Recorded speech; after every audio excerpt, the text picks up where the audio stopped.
جانور کو جس وقت خریدا تھا اس وقت اس میں ایسا عیب نہ تھا جس کی وجہ سے قربانی ناجائز ہوتی، مگر بعد میں وہ عیب پیدا ہو گیا تو اس وقت دو صورتیں ہیں۔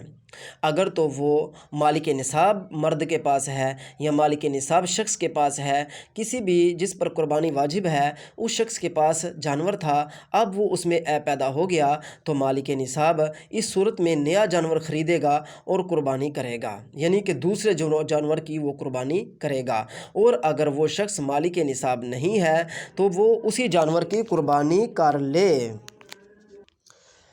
ہاں اس کی قربانی کر لے، مگر یہ اس وقت ہے کہ اس فقیر نے پہلے سے اپنے ذمے قربانی واجب نہ کی ہو۔